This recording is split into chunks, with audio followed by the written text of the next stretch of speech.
Imagine 10th century Constantinople. It was the center of the world, a city of silk, gold, and intricate palace conspiracies. Now picture the emperor's personal guard. These were no refined aristocrats. They were giants from the north, with braids woven into their beards, speaking a rough tongue, and armed with massive two-handed axes. It was as paradoxical as if the Vatican had hired a biker gang to protect the Pope. How did the most civilized empire on the planet entrust its greatest treasure, the emperor's life, to the fiercest warriors of the age, known as Vikings or Varangians? Within this paradox lies one of history's greatest tales of loyalty. Before they became imperial guards, they were Scandinavian adventurers, traders, and raiders, known in Rus as Varangians.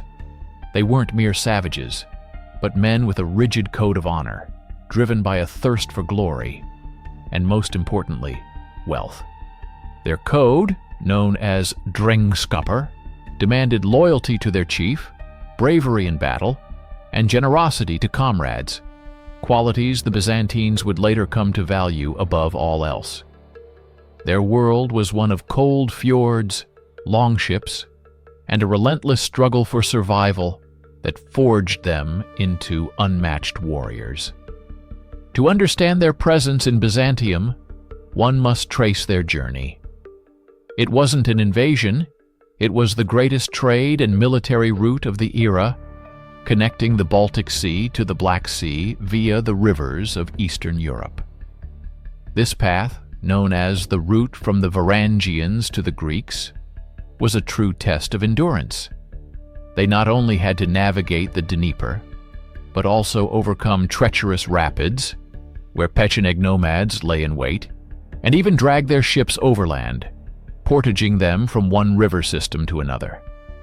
Descending the Dnieper, the Varangians first glimpsed the fabled riches of Miklagard, the great city, Constantinople. They came to trade, to raid, but increasingly to seek employment. On one side was the harsh, pragmatic, pagan world of the north, where strength decided everything. On the other, Byzantium, a Christian, bureaucratic empire full of intrigues and ceremonies, where a word was deadlier than a sword. It was the clash of a sledgehammer and an intricate clockwork. A world where the highest virtue was to die in battle and reach Valhalla, met a world where the highest art was to destroy an enemy without drawing a sword, through poison or cunning denunciation. It was at the intersection of these two universes that the legend of the Varangian Guard would be born. A clash of cultures was inevitable, but its outcome proved unpredictable. The turning point came at the end of the 10th century. Emperor Basil II, later dubbed the Bulgar Slayer, sat on the throne, his power hanging by a thread. His own army was unreliable, and the aristocracy plotted against him. In 987, rebellious generals Bardas Phocas and Bardas Skleros practically cornered him. Basil found himself in the position of a CEO facing a hostile takeover by his own board of directors. He desperately needed an external force that his rivals couldn't bribe. He needed foreigners, loyal only to him personally, and so he turned his gaze to the north. In 988, Basil II struck a deal with Prince Vladimir of Kiev. In exchange for the hand of the emperor's sister, Anna, and assistance in the Christianization of Russes, Vladimir pledged to send 6,000 elite Varangian warriors to Constantinople. This was no mere dynastic wedding. Anna was Porphyrogenita, born in the purple, a distinction that conferred the highest status in the empire. To give such a bride to a pagan chieftain was an unheard-of humiliation for the Byzantines. This fact only underscored Basil's desperate situation. For Vladimir, It was a tremendous political triumph for Basil. Salvation. The arrival of the Varangians had the effect of a bombshell.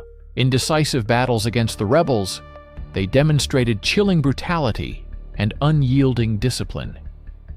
The Byzantine historian Leo the Deacon wrote that they fought with mad fury. At the Battle of Abydos in 989, they didn't just win, they unleashed a true massacre, relentlessly pursuing and annihilating fleeing enemies.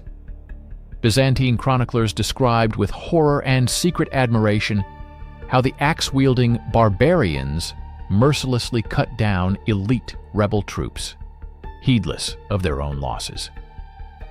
Basil II realized he had found his ideal weapon. Seeing their effectiveness and absolute loyalty, as long as they were paid promptly, Basil transformed the temporary contingent into a permanent elite unit, the Tagma Tan Varangan, the Varangian Guard. As a sign of special trust, they were granted a unique privilege. They not only guarded the emperor, but also served as jailers for the highest-ranking state criminals. Entrusting foreigners with his chief political enemies was the ultimate demonstration of confidence in their incorruptibility. This was no longer just a mercenary band. It was an official regiment of the Imperial Guard, the most prestigious and highest paid in the empire. This regiment had two key roles, two faces. Within the palace, they were the last line of defense, silent shadows accompanying the emperor everywhere, to ceremonies, in church, at the hippodrome. On the battlefield, they transformed into his personal iron fist, a shock troop thrown into the thick of battle at the decisive moment. Their famous two-handed axe, the Pelekes, was more than just a weapon. It became a symbol of inevitable imperial justice. The mere sight of a warrior with such a weapon at the throne room doors deterred courtiers from plotting intrigues, turning the axe into a sign of final judgment. Imagine these stern warriors standing motionless amidst the luxurious mosaics and silks of the great palace. This clash of worlds did not disappear. It became part of imperial ritual. During Christmas services, they would loudly bang their swords against their shields and shout greetings to the emperor in their native Scandinavian tongue. This barbarian custom became a bizarre but official part of the refined Byzantine liturgy, and the formidable presence of the guards served as a constant reminder to all of the price of betrayal. Their loyalty, of course, came at a price. They received enormous pay, but the main lure was a unique tradition known as Pollutusvarf. Upon the emperor's death, the guards had the right to ritually plunder his personal treasury. It was like a grab-what-you-can-carry game in the world's main bank. This seemingly wild custom was an ingenious mechanism for ensuring loyalty. It gave the guards a direct financial incentive to protect the emperor's life for as long as possible. Service in the guard became the quickest path to fabulous wealth for any Scandinavian. The key to their devotion also lay in the nature of their oath itself.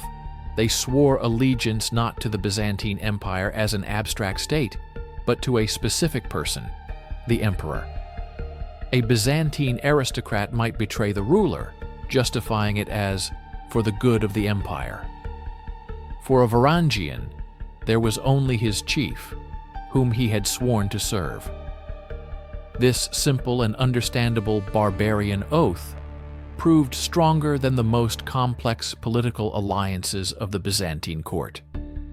By hiring the world's most expensive and deadliest warriors, the emperor sent an unambiguous signal: "My power and wealth are boundless." Naturally, the arrival of thousands of Norsemen in sophisticated Constantinople created an inevitable cultural shock. To the Byzantines, they were uncouth, noisy, and overly fond of drink. Princess Anna Komnena, the emperor's daughter and a brilliant historian, did not hesitate to call them wine sacks in her writings. The Varangians, in turn, looked upon the local aristocrats with northern disdain, considering them effeminate and treacherous. But over time, these two worlds began to intertwine. Varangians adopted orthodoxy and even built their own churches in the city, dedicated to Scandinavian saints such as Olaf. Thus, a unique cultural blend was born. The best evidence of this fusion can be found in the very heart of the empire, the Hagia Sophia. On the marble railings of the upper gallery, accessible only to the select few and the emperor's personal guard, Scandinavian runes are still visible, scratched into the stone. Inscriptions like Halfdan are the medieval equivalent of Kilroy was here.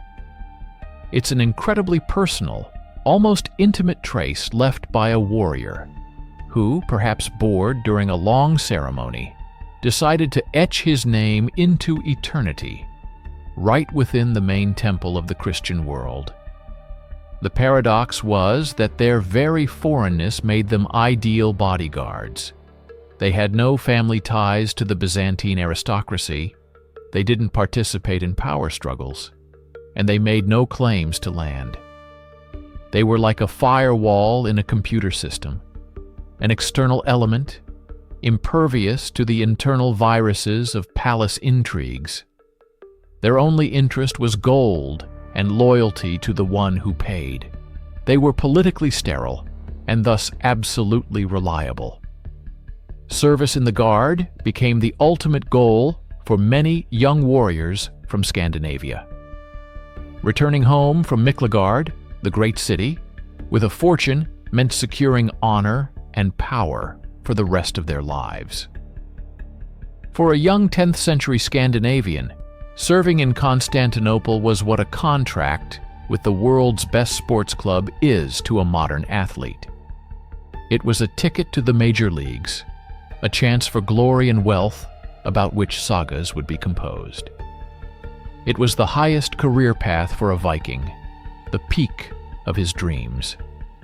And the most striking example of this path was the life of one man, Harald Sigurdarson, whom the sagas would call Hardrada, or harsh ruler. He arrived in Constantinople around 1034, not merely as an adventurer, but as an exiled Norwegian prince. After a defeat in battle where his half-brother King Olaf was killed, the 15-year-old Harald fled to the great city with a retinue of 500 warriors.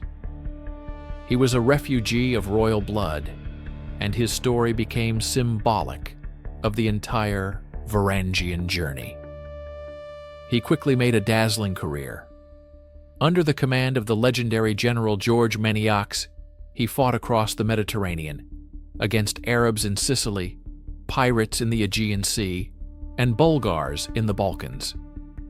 Harald became famous not only for his strength, but also for his Odysseus-like cunning, taking impregnable fortresses through military stratagems. He evolved into a ruthless and brilliant tactician, gaining immense influence within the Guard. Over years of service, Harald accumulated a colossal fortune, but he didn't merely spend it. He systematically sent his looted gold north for safekeeping with Prince Yaroslav the Wise of Kiev. This was both a bank deposit and a pledge for a future political alliance with the powerful ruler of Rus. However, such success could not go unnoticed at the Byzantine court. After the death of his patron emperor, Harald was accused of embezzling the treasury and thrown into prison by the new Empress Zoe. He learned firsthand that intrigues in Constantinople were more dangerous than any battlefield. The story of his escape is saga material. With the help of his loyal Varangians, he broke out of prison. During a palace coup that created the necessary chaos, Harold didn't just flee. According to some accounts, he personally led the Varangians who seized and blinded the new Emperor Michael V, a terrible Byzantine revenge executed by the hands of a northern barbarian. After this, he seized a ship and fought his way through the famous chain that blocked the Golden Horn. Returning home with Byzantine gold, Harold reclaimed the throne of Norway. His story became a living legend and the best advertisement for service in the Guard. The irony is that this greatest of Varangians would die in 1066 at the Battle of Stamford Bridge, attempting to conquer England. His death is widely considered one of the events that brought the Viking Age to a close. He proved that service to the emperor was not the end of a journey, but a stepping stone to the greatest power. It was in the very year of Harold's death, 1066, that another battle forever changed the Guard's composition. The Norman conquest of England, following the Battle of Hastings, left thousands of Anglo-Saxon warriors landless and without a future. For them, the path to Constantinople was not just an escape. It was an opportunity to continue the war against their sworn enemies, the Normans, in a new theater of operations. The influx of migrants was so great that the Guard became predominantly English, and the Byzantines even dubbed them Englyn Barangoi, the Anglo-Varangians.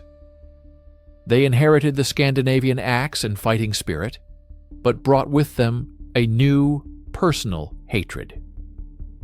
This chance for revenge presented itself in 1081 at the Battle of Dyrrhachium. The Anglo-Varangians came face to face with the Norman army under the command of Robert Guiscard. For them, it wasn't just a battle for Byzantium. It was Hastings in reverse. Blinded by fury, they disobeyed orders and charged the Norman flank. They crushed it. But in the heat of pursuit, they became separated from the main forces. The Normans surrounded them on a small hill near a church and slaughtered almost all of them. It was a heroic but catastrophic impulse. The Guard's reputation as an invincible force was undermined. In the 12th century, the empire itself began to slowly fade under double pressure. From the east, the Seljuk Turks advanced. From the west, the Crusaders. The Guard remained just as loyal, but its role changed. They were like the devoted crew of a magnificent but sinking ship.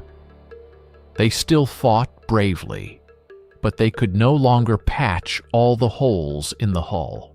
From an instrument of imperial expansion, the Varangians transformed into the last bastion of defense, an elite unit desperately protecting ever-shrinking borders.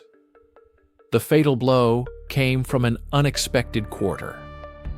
In 1204, the army of the Fourth Crusade, instead of fighting Muslims, turned its weapons against Christian Constantinople. The city fell, while Byzantine troops scattered or defected to the enemy. The Varangian Guard fought its last great battle. They defended the imperial palace to the very end. It was the ultimate act of loyalty, foreigners fighting for their employer against his own co-religionists, when his own army had betrayed him. Their devotion remained unshakable even as the empire itself collapsed into chaos and flames. How did former pagan raiders become a model of loyalty? The secret of this paradox lies in three key factors. First, gold, the enormous and regular pay that made them the wealthiest warriors in the world. Second, their outsider status. They were outside Byzantine politics, and their loyalty to the emperor simply had no alternatives. And third, their own code of honor, a simple and unbreakable personal oath to their chief, who, for them, was the emperor. Essentially, It was an ideal deal. The emperor offered what the Varangians craved most: gold and glory. And they gave what the empire desperately needed: absolute, apolitical loyalty. Byzantium bought their strength, but it was their own code that transformed this contract into a legend. After 1204, the empire was restored, but it was merely a shadow of its former glory. The Guard formally continued to exist, but its golden age had passed. Mentions of Varangians appear until the 14th century, but by then it was likely an honorary title rather than a unit of actual warriors from the north. The legend outlived the men.